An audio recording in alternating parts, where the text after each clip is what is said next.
We meet her. She's pretty frazzled. Katie's behavior is challenging. She's acting out in ways that are pretty predictable, but are totally stressful and almost unmanageable for Gemma. And she's just doing her best to keep it all afloat. And then the movie starts. She's just also developing new tech with Tess and Cole still. They have this new piece of technology, the exosuit, exoskeletor, which is technically without AI. It is a piece of hardware technology that can just attach to the body and operates off of muscle movements. So they're continuing to iterate and try to invent things in the realm of life-altering, life-saving, life-improving technology, but without the learning models that they installed in M3GAN. And this product is having a mixture of success and lack thereof. The last shot of the first movie is the pulsing light of the smart home device. And it turns out, yes, M3GAN has put herself in there and she's just been there. She's just been chilling for years, watching Gemma mess up and waiting for the perfect moment to step in and save the day. As the hero she is, M3GAN is creepy. She's even creepier. The fact that she can do all of the things that she can do now make her just even more uncanny. Amelia is terrifying, genuinely scary. The menace you feel coming from her, that is really just turmoil being rendered as menace, is like very real and formidable. Our relationship with Amelia evolves, obviously, with the amount of information we have about her as a character. Initially, what we think is that she is just a step above what we knew was possible in terms of AI. She's an infiltration droid. That's how she's sold to the government anyway, who in theory just comes into a bunker, a space where there are a lot of threats, where we wouldn't want to send a human agent in necessarily. She's able to survive anything that humans couldn't and is able to carry out a mission with minimal casualties. And that's appealing for obvious reasons.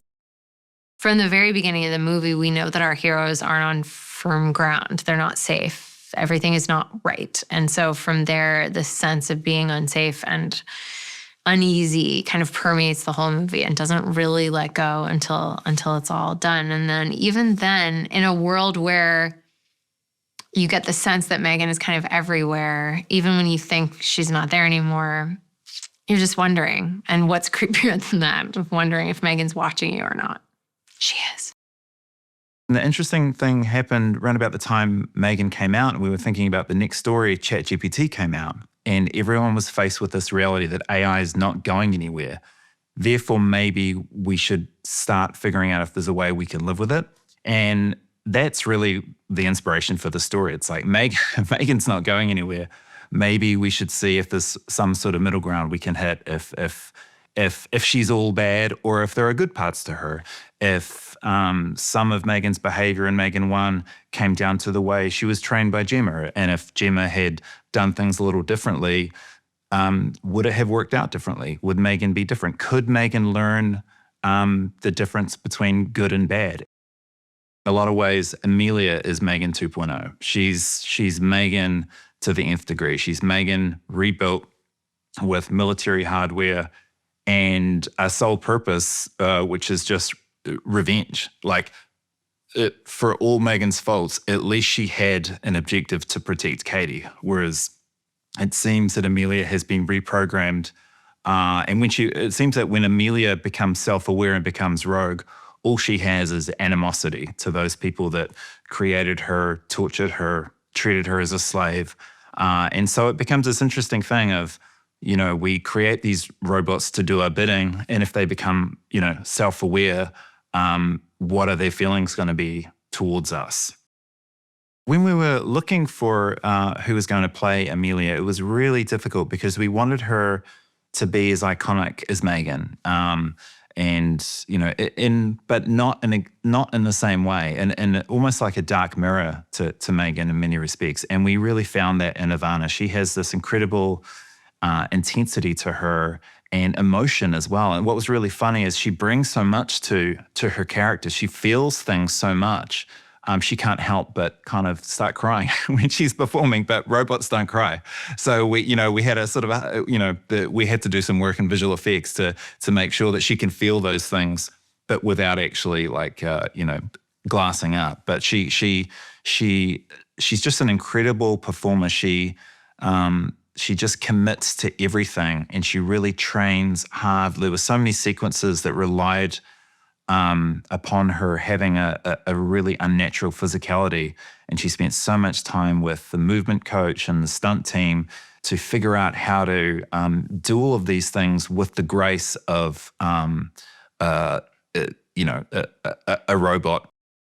When it came to designing M3GAN 2.0, we didn't really want to lose what people loved about her. We played around with different hairstyles and looks and things like that, but ultimately we felt like anything that moved too far away just didn't feel like M3GAN. So we were very careful to retain all of those things that made audiences fall in love with her in the first place. But what we thought we had an opportunity to do here is to try to show how she could be more sophisticated and more refined, and a part of that is her expressions and her even her lip sync. So Adrian brought on Mark Satrakian, who's a bit of an animatronics, robotics kind of whiz, and he has this software that he built himself, and he was able to take all of M3GAN's lines and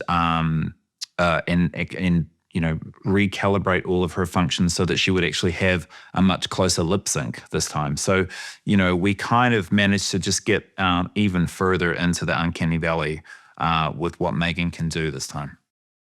When it came to the dancing, the whole joke, I had this funny idea that obviously the audience really wants to see M3GAN dance again, but I didn't want to, do the exact same thing we did on the first movie. And so it became a thing of how do we do this again, but in a way that's kind of a surprise. So I came up with a scenario that M3GAN is dressed, she's a robot, she's at this AI convention, and she's essentially a robot dressed as a human pretending to be a robot. And what ends up happening is she's wearing an outfit of one of these performers, and she ends up being caught in the spotlight and realizing, she's expected to kind of dance, and she really doesn't want to dance. But in order to not give herself away and draw too much attention to herself, she has to dance. But in this scenario, we wanted to do a very specific kind of, we wanted to do like a robot breakdance. With the casting of Alton Appleton, he's a pretty big personality. He's a kind of an amalgam of your Jeff Bezos and your Elon Musks, and you're kind of, and in a weird way, he's kind of like a James Bond villain at the same time. And I had been wanting to work with Jermaine forever, and we'd been trading emails about things. And it just so happened he was a big fan of the first movie. More so, I think his son was a big fan of the first movie. So he really leaped at the chance to be involved. And he was just so hilarious. And as everyone knows, he improvises a lot. He likes to stay loose. And so every single take with Jermaine was a journey of discovery and delightful surprise. And you didn't know what he was going to do. I don't see her as a psychopathic robot. I see her as somebody who is trying to understand her own identity, her own wiring, and trying to understand why she was put into this world in a way that is quite cruel and traumatizing. Why she has the limits that she does. And so I don't see Amelia as a psychopath at all. Or rather, the psychopathic parts of her exist for a reason. Throughout this storyline, we see her beginning to question her own autonomy. She is, to me, not simply a villain, but a being grappling with existential questions in a world that may not be ready for her existence just yet. I was so impressed by Allison's ability to lead a film and also be such an incredible producer. It's like her love language is problem solving, and the way that she makes you feel understood and seen, the way that she is doing everything she can in order to make you feel invited and welcomed and taken care of is really moving. I've never seen an actor who's also in a role of a producer be so present in both of those roles. Whereas she's obviously the antagonist in the first one, here in the second one, she's obviously the protagonist now.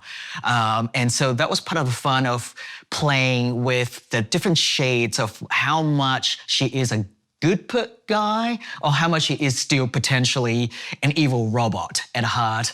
And that's really where the fun comes from, is throughout the movie, we wanted to make sure that we never quite know if M3GAN is doing the right thing for the humans or if she's doing this kind of for her own self-interest.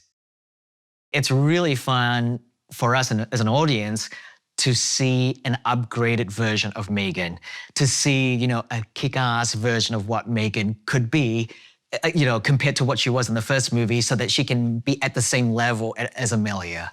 And for me, a big part of the fun and humor in the second movie is just watching M3GAN kind of go through her evolution and the way we upgrade her and the way the things that she learned in this movie as well and things that she had learned in the first film and how she uses, all of this and how she put them into practice in the second film.